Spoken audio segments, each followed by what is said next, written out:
নমস্কাৰ বন্ধুসকল, মোৰ অন্য এটা ভিডিঅ'লৈ আপোনাক সকলোকে স্বাগতম জনালোঁ। বন্ধুসকল, নিশ্চয় গম পাইছে আমাৰ ছেকেণ্ড টপিক ক'ব ওলাইছোঁ। বন্ধুসকল, যোনবিলাকে ST স্কলাৰশ্বিপৰ কথা যিহেতু মোক কমেণ্ট ছেকশ্যনত কৈ আছিলে কেতিয়া আহিব।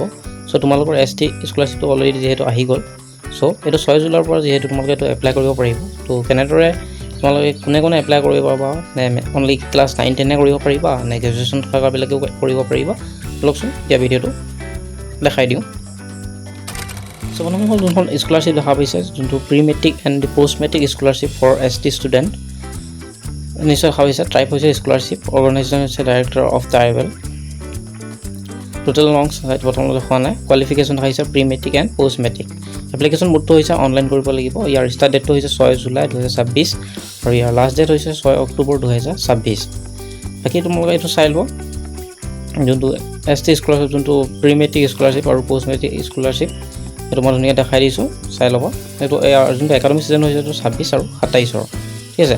যোনটো প্ৰি মেট্ৰিক যোনটো স্কলাৰশ্বিপ হয়, এইটো ক্লাছ 9ৰ পৰা ক্লাছ 10ৰ ভিতৰত তোমালোকে এপ্লাই কৰিব পাৰিবা, ঠিক আছে। বাকী পষ্ট মেট্ৰিক যোনটো হৈছে class first year to graduation লেভেললৈকে তোমালোকে যোনটো পষ্ট মেট্ৰিকটো এপ্লাই কৰিব পাৰা। যদি তুমি এতিয়া হাই ছেকেণ্ডেৰী ফাৰ্ষ্ট ইয়াৰত এডমিশ্যন লৈছা, তোমালোকেও এপ্লাই কৰিব পাৰিবা। আৰু যোনবিলাক এতিয়া গ্ৰেজুৱেশ্যন কৰি আছা, গ্ৰেজুৱেশ্যনত যদি এবাৰ নাম লগাইছা, তোমালোকেও কৰিব পাৰিবা, ঠিক আছে। বাকী যোনটো হৈছে বাকী মই তললৈ দেখাই দিছোঁ তোমালোকক, বাকী চাই লোৱা। যোনটো অলৰেডি যোনটো 9-10 হয়, তাত ডকুমেণ্টৰ কি প্ৰয়োজন হ'ব তোমালোকে চাই লোৱা। তোমালোকৰ ST যোনখন কাষ্টখন হয়, কাষ্টখন তোমালোকৰ লাগিব, সেইখন তোমালোকৰ ডিজিটেলখন লাগিব। যদি তোমালোকৰ কাষ্টখন ডিজিটেল নাই, মই ভিডিঅ'টো বনাই থৈ দিছোঁ, তোমালোকে ডিজিটেল এসপ্তাহৰ ভিতৰত তোমালোকে আহি যাব, ঠিক আছে। তোমালোকে সেই ভিডিঅ'টো চাই ল'বা, ডেছক্ৰিপশ্যনৰ লিংক দিয়া হৈ আছে ডেছক্ৰিপশ্যন বক্সত। তাত ক্লিক কৰি তোমালোকে ভিডিঅ'টো চাই ল'বা, চাই পেলাই তোমালোকে যোনখন কাষ্টখন হয় ডিজিটেল কৰি ল'বা, ঠিক আছে। বাকী তোমালোকে চাই লোৱা, যোনখন ইনকাম চাৰ্টিফিকেটখন হয়, ইনকাম চাৰ্টিফিকেট যদি তোমালোকে এতিয়া বনোৱা নাই, যদি তোমালোকে অফলাইন উলিয়াব নিবিচাৰা, অফলাইন যিহেতু ওৱান টাইম ইউজ হয়, সেইকাৰণে অনলাইনখন উলিয়াই ল'বা। অনলাইনখন তোমালোকৰ 1 বছৰৰ কাৰণে হৈ যাব। তোমালোকে মই তাতো লিংকটো দি দিম, তোমালোকে সেইটো চাই লৈ পেলাই তোমাৰ ইনকামখন অনলাইন এপ্লাই কৰিব পাৰিবা, মাত্ৰ 30 টকা বা 40 টকা পে' কৰি, ঠিক আছে।